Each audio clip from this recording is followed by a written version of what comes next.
Hello and good morning everyone. My name is Yugal Vijay Bhaisare, lecturer in Mechanical Engineering Department from NIT Polytechnic Nagpur. मैं आप सभी का स्वागत करता हूँ लेक्चर नंबर 9 में और आज हम सीखने वाले हैं बेल कोलेमन साइकिल के बारे में.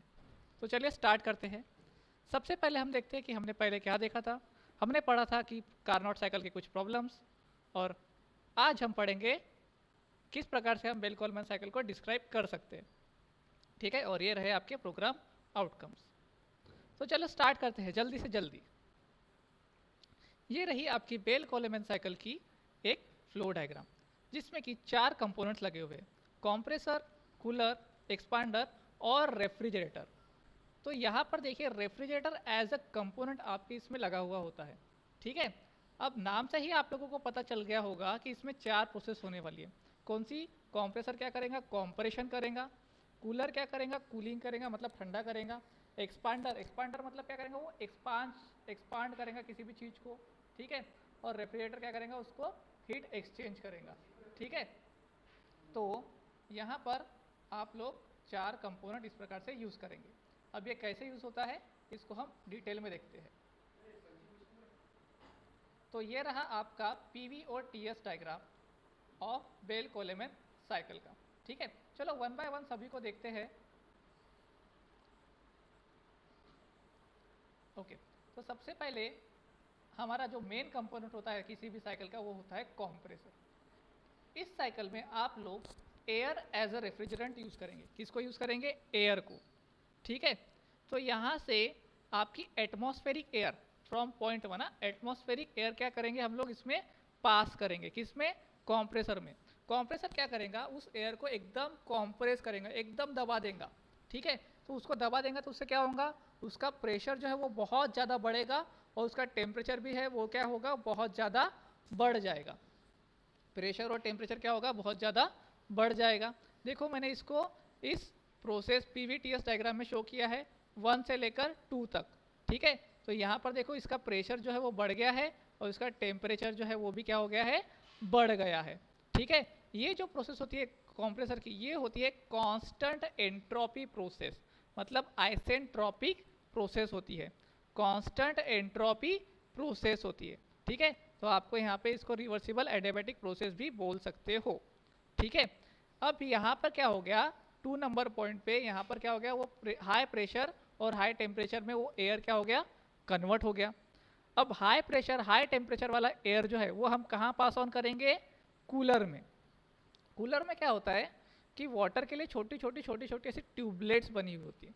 छोटी छोटी ट्यूबलेट्स बनी होती है. वहाँ पे क्या होगा? हम वाटर को क्या करेंगे? ठंडे पानी को क्या करेंगे? सर्कुलेट करेंगे. तो यहाँ से क्या आ रही है? एयर आ रही है. यहाँ से एयर आ रही है और यहाँ से क्या जा रहा है? ठंडा पानी जा रहा है. तो उसके वजह से क्या होगा? जो एयर है आपका उसका टेम्परेचर जो है वो क्या होगा? कम होगा. उसका टेम्परेचर क्या हो जाएगा? कम हो जाएगा. ठीक है, तो और ये प्रोसेस कौन सी प्रोसेस पे होने वाली है? ये प्रोसेस होती है आपकी कांस्टेंट प्रेशर प्रोसेस. देखिए यहाँ पे मैंने शो किया है 2 से लेकर तो 3 तक के. तो ये प्रोसेस कौन सी है आपकी? Constant pressure process. यहाँ पर भी आप टीएस डायग्राम पे देख सकते हो कांस्टेंट प्रेशर प्रोसेस. और यहाँ से क्या हो रही है? इसकी हीट रिजेक्ट हो रही है. ये क्या कर रहा है? अपना हीट क्या कर रहा है? रिजेक्ट कर रहा है अपना वाला. किसके थ्रू कर रहा है? Because of water. Because of क्या हो रहा है? वाटर. यहाँ पे हीट रिजेक्ट हो रही है. कितना रिजेक्ट होगा? तो इतना ये लोग इतना डिसाइड किया गया है कि पॉइंट नंबर 3 मतलब ये पॉइंट जो है आपका यहाँ पर आपको जो एयर मिलने वाली है, यहाँ पर आपको जो एयर मिलने वाली है उसका टेम्परेचर कितना होगा? अप्रॉक्सीमेटली कितना? आपके एटमॉस्फेरिक टेम्परेचर जितना. मतलब जो हमने 1 पॉइंट पे डिसाइड किया था कि मान लो अगर आपका 1 पॉइंट पे आपका टेम्परेचर है 37 डिग्री सेल्सियस. मान लो आपका टेम्परेचर है एयर का कितना? 37 डिग्री सेल्सियस. तो 3 पॉइंट पे भी वो कितना मिलेगा? 37 डिग्री सेल्सियस ही मिलना चाहिए. ठीक है, ये बेल कोलेमन साइकिल में डिसाइड किया गया है. ठीक है, लेकिन एक्चुअल में ऐसा पॉसिबल है क्या? पॉसिबल नहीं है. इसके बाद जो तीसरी प्रोसेस होती है वो होती है एक्सपांशन प्रोसेस. तो आपका लो टेम्परेचर लेकिन हाई प्रेशर, लो टेम्परेचर लेकिन हाई प्रेशर वाला जो एयर है वो कहाँ जाएगा? एक्सपांडर में जाएगा. एक्सपांडर में फिर से रिवर्सिबल एडियाबैटिक प्रोसेस होगी. रिवर्सिबल एडियाबैटिक प्रोसेस होगी और उसका टेम्परेचर जो है और भी ज़्यादा कम होगा, उसका टेम्परेचर क्या होगा, और भी ज़्यादा कम हो जाएगा। 3 to 4 में क्या होगा, उसका टेम्परेचर कम हो गया। देखिए यहाँ पे पीवी और टीएस डायग्राम में है कि नहीं, यहाँ पे टेम्परेचर उसका फिर से कम हो गया। ओके, अब ये एक्सपांडर होता क्या है, एक्सपांडर मतलब क्या होता है, एक टरबाइन टाइप बोल सकते हो आप लोग, जहाँ पे क्या होगा, वो एयर क्या होगी, पास होते जाएंगी। अब वो पास होते जा रही है, पास होते जा रही है, तो उसकी वजह से क्या हो रहा है, उसका टेम्परेचर क्या हो रहा है, और क्या होता है, कम होते जा रहा है। तो आप उसको जितना बड़ा एक्सपांशन ट्यूब लगाओगे उतना वो क्या होगा, उसका टेम्परेचर क्या होता जाएगा, कम होते जाएगा। ठीक है, और लास्ट में वो जो लो टेम्परेचर लो प्रेशर वाली जो एयर है आपकी, लो टेम्परेचर लो प्रेशर वाली जो एयर है आपकी, उसको हम कहाँ भेजेंगे, रेफ्रिजरेटर में भेजेंगे। और रेफ्रिजरेटर क्या करेगा, उसमें उसको जो भी हीट एक्सचेंज करनी है, जो भी हीट को एक्सचेंज करना है, वो कांस्टेंट प्रेशर पे, कहाँ पे, कांस्टेंट प्रेशर पे हीट को रिमूव करेगा और उसको वापस से कहाँ पे भेजेगा, कॉम्प्रेसर में भेजेगा। और उस एयर को क्या करेगा, वापस से कहाँ भेजेगा, कॉम्प्रेसर में। देखो यहाँ पर देखो, यहाँ पर मैंने 4 to 1 कांस्टेंट प्रेशर प्रोसेस पे दिखाया है, और टीएस डायग्राम पे भी मैंने उसको शो किया है। ठीक है, सो यहाँ पर ये जो प्रोसेस हो गई अपनी constant pressure process for the refrigerator. अब यहाँ पर दो प्रकार की प्रोसेस हो सकती है, एक होती है ओपन साइकिल प्रोसेस और एक हो सकती है क्लोज साइकिल प्रोसेस। ठीक है, एक ओपन साइकिल प्रोसेस हो सकती है और एक हो सकती है क्लोज साइकिल प्रोसेस। तो ओपन साइकिल प्रोसेस में क्या होगा, एक डिसएडवांटेज ये होता है कि यहाँ से जो है डायरेक्टली एक्सपांडर से वो रेफ्रिजरेटर में पास ऑन होगा और रेफ्रिजरेटर से डायरेक्ट कंप्रेसर में। लेकिन क्लोज साइकिल प्रोसेस में क्या होगा, यहाँ पे हम लोग ब्राइन वाटर को जो है सर्कुलेट करेंगे, जिसके वजह से एक्सपांडर ट्यूब में कोई भी एक्स्ट्रा का लोड नहीं बढ़ता है। ठीक है, इसके वजह से एक्स्ट्रा का लोड नहीं बढ़ता है। वरना क्या होता था कि पुराने ज़माने में एक्सपांडर ओपन साइकिल यूज़ किया जाता था, तो एक्सपांडर में यहाँ पे क्या होता था कि वो एकदम से फ्रीज हो जाता था, आपका जो एयर है वो इतना ठंडा हो जाता था कि वो पूरा बर्फ़ बन जाता था। और इतना बर्फ़ बनने के बाद फिर वो रेफ्रिजरेटर में जा सकता था क्या, नहीं जा सकता था। इसीलिए उसको क्लोज साइकिल करने के लिए क्या किया, ब्राइन वाटर भी वहाँ से सर्कुलेट करते गए, तो उसकी वजह से क्या हो गया, उसका टेम्परेचर जो है वो थोड़ा बहुत कांस्टेंट रहते गया और कांस्टेंट प्रेशर पे उसकी हीट एब्जॉर्ब होती गई। ठीक है, सो ये कुछ इस प्रकार से आपकी बेल कॉलमैन साइकिल है। यहाँ पर प्रोसेस 2 to 3 मतलब कूलर में क्या हो रहा है, हीट रिजेक्शन हो रहा है, और प्रोसेस 1 to 4 में क्या हो रहा है, हीट एब्जॉर्ब हो रहा है। तो यहाँ पर भी देखिए 2 to 3 में क्या होगा, यहाँ पे हीट रिजेक्ट होगा और 1 to 4 में क्या होगा, हीट एब्जॉर्ब होगा, हीट का होगा एब्जॉर्ब होगा। यहाँ पर ये गलत दिया है। ठीक है, इसको आप थोड़ा सा करेक्ट कर लीजिएगा। ओके, सो चलो आगे बढ़ते हैं। अब हम देखेंगे बेल कॉलमैन साइकिल के डेरिवेशन को, बेल कॉलमैन साइकिल के डेरिवेशन को। ठीक है, सो ये रही आपकी बेल कॉलमैन साइकिल। मैंने क्या बोला, एब्सोल्यूट टेम्परेचर एट पॉइंट 1 2 3 4। ठीक है, ये 1 2 3 4 पे मेरे कुछ टेम्परेचर्स दिए रहेंगे, उसका मास मैंने ले लिया 1 kg। अब मैं क्या बोलता हूँ, heat absorb by the system from the surrounding पर kg ऑफ एयर। हीट कितना एब्जॉर्ब होगा, तो हीट कहाँ पे एब्जॉर्ब हो रहा है, 1 और 4 पॉइंट पे, तो कितना होगा, mCp T1 minus T4, temperature difference लेते हैं ना हम लोग, mCp T1 माइनस T4। लेकिन मास कितना है अपना 1 kg, तो उसको लिखने की ज़रूरत है क्या, उसको कोई लिखने की ज़रूरत नहीं, डायरेक्ट लिखेंगे Cp T1 माइनस T4। अब heat rejected due to the system, तो हीट रिजेक्शन कितना होगा, कहाँ पे हो रहा है हीट रिजेक्शन, 2 और 3 में, तो हीट रिजेक्शन लिखेंगे mCp T2 minus T3, T2 minus T3। Simple सी चीज़ है, अगर हीट आपको निकालना है तो मास इंटू Cp कर दो और टेम्परेचर का डिफरेंस ले लो, हायर माइनस लोअर का टेम्परेचर का डिफरेंस ले लो, T2 माइनस T3। समझ में आ गया, तो QA आ गया, QR मिल गया। अब आपको बोला है वर्क निकालो, तो कितना निकालेंगे, नेट वर्क डन क्या होगा, heat rejected minus heat absorb, heat rejected minus heat absorb, तो दोनों को भी माइनस कर दो आप लोग, तो ये हो गया दोनों का माइनस। ठीक है, so as a compression and expansion process are isentropic, so no heat transfer. तो यहाँ पर हीट ट्रांसफर होगी क्या, 3 4 में और 1 2 में हीट ट्रांसफर होगी क्या, नहीं होगी, है कि नहीं। अब आप लोग मुझे बताओ एक बात कि यहाँ पर 1 और 4, ये 1 और 4 कौन सा है? कांस्टेंट प्रेशर प्रोसेस है। मतलब क्या मैं बोल सकता हूँ कि P1 और P4 मेरा सेम रहेगा। वैसे ही 2 और 3 ये भी कांस्टेंट प्रेशर प्रोसेस है, तो क्या मैं बोल सकता हूँ कि P2 और P3 भी मेरा सेम रहेगा, है ना। चलो आगे देखते हैं इसको, आगे और एक्सप्लेन करता हूँ। कोएफिशिएंट ऑफ परफॉर्मेंस निकालते हैं हम लोग। कोएफिशिएंट ऑफ परफॉर्मेंस क्या होता है? Heat absorb upon work done. तो हीट एब्जॉर्ब हमने निकाला था, बस वैल्यू पुटअप करेंगे, यहाँ पर वैल्यू पुटअप कर देंगे सबकी। तो Cp Cp Cp ये हो गया cancel, okay. Cp Cp Cp cancel हो गया, तो यहाँ पे क्या बचा? T1 minus T4 upon T2 minus T3 minus T1 minus T4, okay. तो यहाँ पर देखो मैंने क्या किया है, जो आपका न्यूमरेटर है, आपका जो न्यूमरेटर है उसको क्या कर लिया मैं, डिनोमिनेटर में लेके आया, मतलब अपॉन T1 माइनस T4 कर दिया, ठीक है। तो प्रोसेस 1 to 2, प्रोसेस 1 से लेकर 2 क्या है? Isentropic process. तो आपने ये फॉर्मूला पढ़ा होगा आइसेंट्रोपिक प्रोसेस के लिए, T2 upon T1 equals to P2 by P1 raise to power gamma minus 1 upon gamma. ये कहाँ पढ़ा है आपने? थर्मल में पढ़ा है। वैसे ही 3 to 4 के लिए भी मैं प्रोसेस के लिए बोल सकता हूँ कि T3 upon T4 equals to P3 upon P4 gamma minus 1 upon gamma. ये देखो ना, 2 to 1 और 3 to 4 ये दोनों भी प्रोसेस क्या है? आइसेंट्रोपिक प्रोसेस है। और आइसेंट्रोपिक प्रोसेस के लिए आपने ये फॉर्मूलेस पढ़े हुए हैं, तो यही फॉर्मूला हम यहाँ पे अप्लाई करेंगे।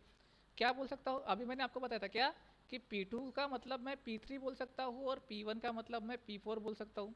तो क्या मैं इस P2 के जगह पर P3 लिख सकता हूँ? बिल्कुल लिख सकता हूँ। P2 के जगह पे मैं लिख सकता हूँ यहाँ पे P3 और P1 के जगह पे मैं लिख सकता हूँ P4।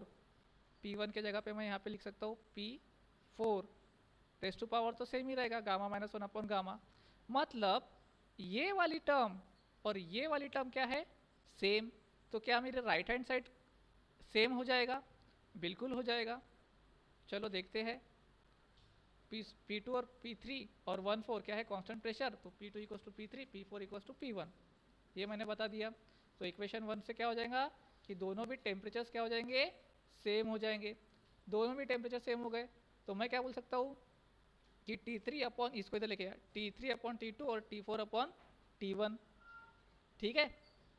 तो अब हमने जो COP का फॉर्मूला बनाया था, COP का फॉर्मूला क्या बनाया था? ये बनाया था, है ना। ये देखिए, आपको फिर से बताता हूँ। ये देखिए COP का ये फॉर्मूला बनाया था, तो ये T1 माइनस T4 इसके नीचे आ जाएगा, इसके भी नीचे T1 माइनस T4 आ जाएगा, तो दोनों भी क्या हो जाएंगे? Cancel out. तो हमें कुछ इस तरीके का इक्वेशन मिलेगा, T2 minus T3 upon T1 minus T4 minus 1, है कि नहीं? समझ में आ गया? अब यहाँ से मैं T2 को और T1 को बाहर निकाल लेता हूँ। तो T2 को और T1 को बाहर निकाल लिया तो 1 minus T3 by T2, T4 by T1 रह गया।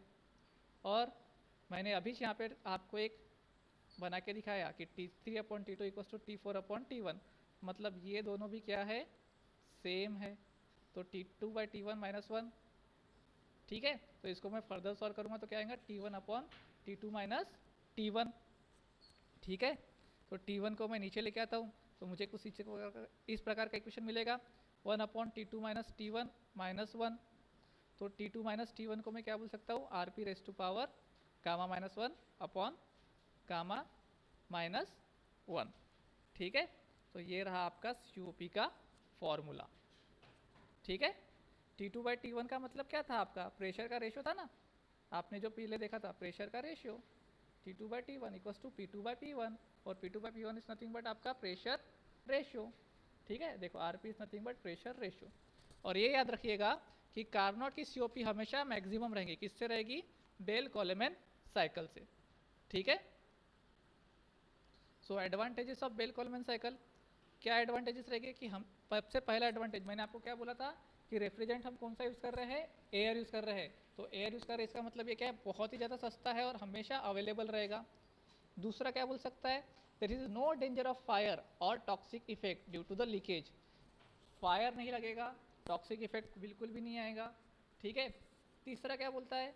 The weight of refrigeration system per ton of refrigeration capacity is less as compare to other refrigeration system. मतलब इसके ऊपर जो ज़्यादा एक्स्ट्रा का लोड लग रहा है वो यहाँ पर नहीं लगने वाला है। जो बाकी के आपने साइकिल्स पढ़ेंगे आगे तो उसमें आपको बहुत ज़्यादा लोड लगता है, लेकिन यहाँ पर इसका लोड नहीं लगता उतना, क्योंकि आपके कंपोनेंट्स बहुत छोटे छोटे होते हैं। ठीक है। If high speed rotary compressor and expander are used, such system is economically used as an aircraft where large compressor is already available. ठीक है। हाई स्पीड रोटरी कंप्रेसर और एक्सपांडर को अगर आप यूज़ करते हो तो वो बहुत ज़्यादा इकोनॉमिकल होगा, किसके लिए? एयरक्राफ्ट के लिए भी। ठीक है। लेकिन इस सभी एडवांटेजेस के बावजूद इनके कुछ डिसएडवांटेजेस भी होते हैं। और डिसएडवांटेज क्या है इसके? The quantity of air required is greater than other refrigeration system. ठीक है, यहाँ पे ध्यान चाहिए था। जिसमें भी क्वांटिटी, जितनी भी क्वांटिटी लग रही है एयर के लिए, वो बहुत ही ज़्यादा लगती है यहाँ पर बाकी के रेफ्रिजरेशन सिस्टम के कंपेयर में। ठीक है। दूसरा क्या है, इसकी जो COP है वो बहुत ही ज़्यादा कम होती है, मतलब इतनी ज़्यादा कम रहेगी बाकी साइकिल्स के चक्कर में कि आप लोग इसको ज़्यादा यूज़ नहीं कर पाओगे। ठीक है। बहुत ही पुराने ज़माने की साइकिल है ये, आजकल इसका यूज़ नहीं किया जाता है। पहले इसको यूज़ किया जाता था ट्रांसपोर्टेशन के लिए, जो मीट वगैरह है उनको शिप से ट्रांसपोर्ट करने के लिए इस साइकिल का यूज़ किया जाता था, लेकिन आजकल इसका यूज़ नहीं किया जाता है। ठीक है। बट एज अ बेसिक आपको ये समझ में आना चाहिए। और थर्ड पॉइंट क्या है? The danger of frosting at the expander wall is more as atmospheric air is taken into the system always contain water vapour. This difficulty is removed using the close system instead of open system. जैसा कि वो मैंने आपको बताया था कि expander के बाद में क्या हो रही थी, आपकी जो एयर है वो क्या हो रही थी? फ्रॉस्ट हो जा रही थी, मतलब जम जा रही थी, बर्फ जैसे बन रही थी। तो ये सारी जो डिफिकल्टी थी इसको क्या हमने रिमूव किया, किससे? क्लोज सिस्टम का यूज़ करके। ठीक है। आई होप सभी को ये समझ में आया होगा advantage disadvantage of Bell Coleman cycle, Bell Coleman cycle, उसकी PVTs डायग्राम, COP कैसे फाइंड आउट करेंगे। ठीक है। सो यूनिट आउटकम्स क्या अचीव हुए, हम डिस्क्राइब कर पाए बेल कोलमैन साइकिल को। Reviews of 2 days lecture, we describe PV and TS diagram of Bell Coleman cycle, derive an expression to find the COP of Bell Coleman cycle, और ये रहे आपके प्रोग्राम आउटकम्स अचीव्ड। सो most likely questions क्या है? एक ही question दिया है, show Bell Coleman cycle on PVTs diagram showing direction of process and name the equipment use for each process. यहाँ पर आपको क्या करना है कि बेल कोलमैन साइकिल बनाना है, उसकी PV और TS डायग्राम बताना है, उनके चारों भी प्रोसेसेस के नाम लिखने हैं और कौन से इक्विपमेंट यूज हो रहे हैं वो भी लिखना है। Also state COP for the refrigeration system in terms of temperature. तो आपको यहाँ पर COP का इक्वेशन भी फाइंड आउट करके दिखाना है। तो एक ही क्वेश्चन में आपका पूरा का पूरा वीडियो क्या हो गया? कवर हो गया, है ना। So that's all for today's lecture. Thank you. Next lecture में हम देखेंगे numericals on Bell Coleman cycle. तब तक के लिए कीप लर्निंग, हैप्पी लर्निंग।